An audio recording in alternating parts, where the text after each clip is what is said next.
Vous écoutez le Flash Actu, issu de l'épisode S603 du podcast Faut pas pousser les ISO, diffusé le jeudi 30 mars 2023.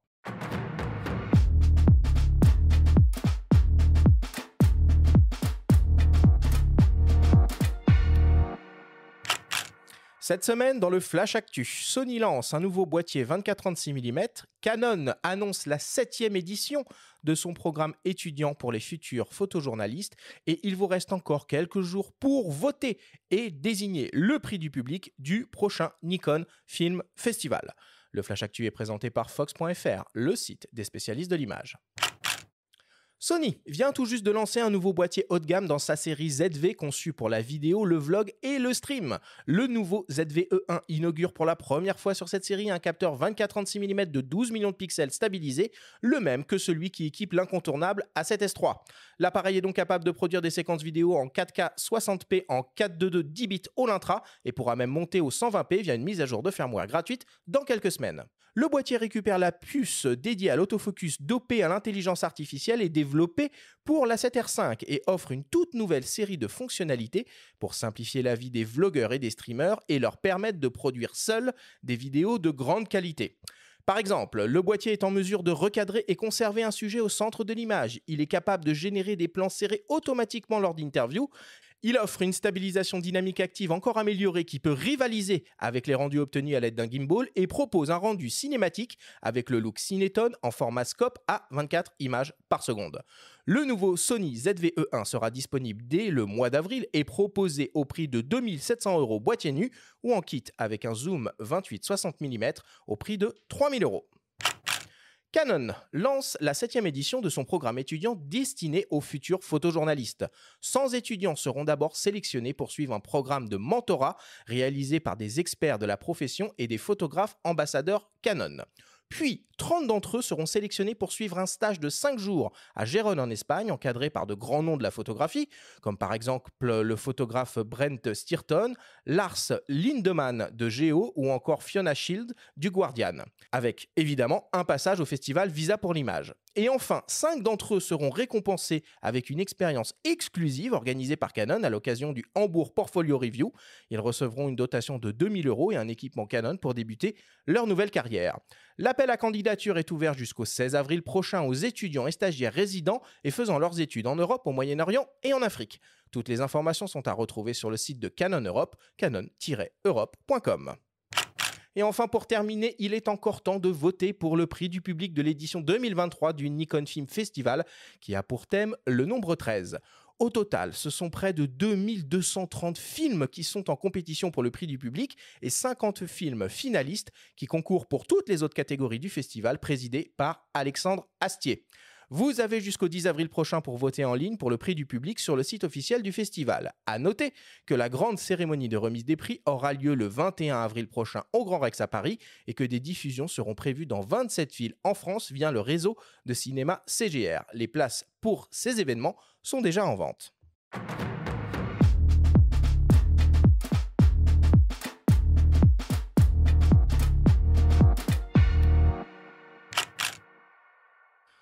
Bon, bah voilà le 24-36 qui arrive sur la série ZV. Ça va faire du vlog très très haut de gamme tout ça. Ouais, moi je suis un peu triste. J'aurais préféré qu'il perdure dans la série des petits RX1. Ces espèces Je pense qu'il faut faire le deuil de ces appareils-là. Ils ne reviendront jamais. Ouais, moi je peux pas faire le deuil des appareils avec des viseurs. C'est dommage. Avec des vrais viseurs à hauteur d'œil, j'entends. Maintenant, ils suivent une tendance et donc ça doit marcher, hein, puisque ça suit les traces du ZV-1, un petit compact à capteur 1 pouce dédié au vlog. Donc écoute. On verra bien. Écoute, moi j'ai vu des démonstrations là de ces nouvelles fonctionnalités de tracking, recadrage, c'est ultra impressionnant. Bon, c'était que des démos filmées, il faudra voir ce que ça donne dans la vraie vie, mais si la promesse est tenue, ça risque un peu de changer des choses et de simplifier grandement la vie de tous ces créateurs de contenu. Et le vlog, c'est un truc qui vous botte en voyage? Enfin, c'est la vidéo de manière générale d'ailleurs, c'est des fonctions que vous utilisez sur vos boîtiers ou pas trop? Le vlog, c'est quoi? Ah oui, tu me rassures. Alors, pour te répondre...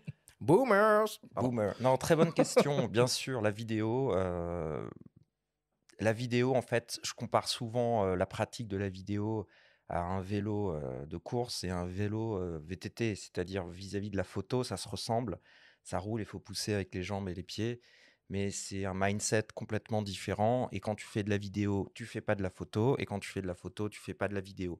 Et quand tu accompagnes, déjà que tu n'es pas là pour faire tes photos, alors tu es encore moins là pour faire ta vidéo. Donc, T'as pas des demandes de clients qui veulent un petit peu les coulisses, parfois le côté backstage ou Alors- le petit côté souvenir? alors on est très cliché, mais quand on le fait avec nos téléphones. Parce que on a besoin d'être disponible en fait pour d'abord le moment qu'on vit avec les gens sur le territoire, et on a aussi besoin d'être disponible avec les personnes qui sont là, et on a aussi besoin d'être disponible nous pour anticiper ce qui va se passer, qu'est-ce qu'on va faire aux gens, est-ce qu'on doit bouger, la météo, etc. Il y a beaucoup de paramètres à prendre en ligne de compte pour animer en fait un voyage. Et donc, on n'a pas le temps d'y penser parce que c'est vraiment une implication spécifique, la vidéo, qui est très différente, je trouve, de la photographie. Donc, si on pouvait, on le ferait. C'est super intéressant, tous ces formats vidéo. Le vlog, c'est donc, Jean-Michel, c'est le blog, mais vidéo, c'est-à-dire des petites pastilles. Au lieu qu'elles soient écrites, elles sont faites en vidéo. Et donc, ça permet de faire l'émergence, si tu veux, d'une nouvelle manière de s'exprimer. Et on le voit avec TikTok, par exemple. C'est un petit peu la plateforme du vlog. Donc, c'est pas pour moi. Bon, bah, t'as pris ta petite leçon, hein, Jean-Michel, Non, mais ce attends, matin-là. Tout le monde, il n'y a aucun souci, il n'y a pas de... C'est simplement que, de toute façon, comme on ne le pratique pas, on ne le connaît pas, et donc forcément, on a un avis limité sur la question. Bon. Moi, je voulais parler aussi d'une assez triste nouvelle hein, qui a eu lieu il y a quelques jours. On a appris que le site internet, le magazine référence anglais ou américain, je me rappelle, anglais à la base, puis américain, Absolument, je crois, D-Preview allait fermer ses portes dans quelques jours, le 10 avril prochain pour être précis. Alors pour la petite histoire, hein, donc D-Preview a été racheté par nos amis de chez Amazon en 2007, tout en restant évidemment un média indépendant.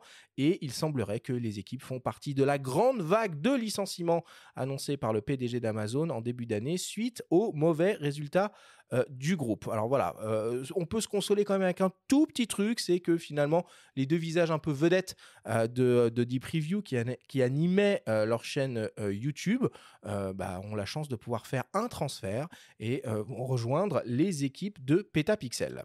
Oui, il s'agit de Chris Nichols et Jordan Drake. Hein. Pour ceux qui les suivent, bon, il faut maîtriser un petit peu la langue anglaise, c'est mieux hein, parce que les contenus ne sont pas sous-titrés. Perso, moi j'étais plus friand des parties écrites du site. Je trouvais les vidéos un brin superficiel, même s'ils sont très fun par contre, et c'est plutôt agréable à suivre. Mais les tests en longueur faisaient référence, autorité. Et c'est sûr que c'est un séisme dans le monde médiatique de la presse spécialisée photo. Moi, il y a un truc qui va particulièrement me manquer sur ce site, c'est Camera Timeline et Lens Timeline que j'utilisais quasiment toutes les semaines pour préparer les émissions du podcast. Bon. Arthur, excuse-moi, est-ce que tu sais si les archives vont rester? A priori, elles ne vont pas Non, rester très longtemps. Ils ont annoncé, ils ont annoncé, donc il y a un mot assez, on va dire, concis, mais explicite de la part de l'administrateur actuel qui invite même tous les contributeurs du forum qui ont publié des images sur le site à les récupérer d'ici le 10 avril parce que, passé cette échéance, on peut penser que le site va être clôturé pour de bon. Et hélas, et tu as raison d'en parler parce que c'est super important, on n'aura plus accès à ces archives qui sont tout simplement un trésor pour tous les geeks illuminés que nous sommes. Quoi. Alors après, on n'est pas à l'abri peut-être d'un rachat du contenu de dernière minute, mais bon, en tout cas, on n'a pas d'informations. Est-ce que Petapixel pourrait rapatrier tout ça? Ce serait ce serait formidable. bien. Ça serait bien. Maintenant, bon, c'est plutôt dans les mains d'Amazon. Hein, tout ça. Ouais.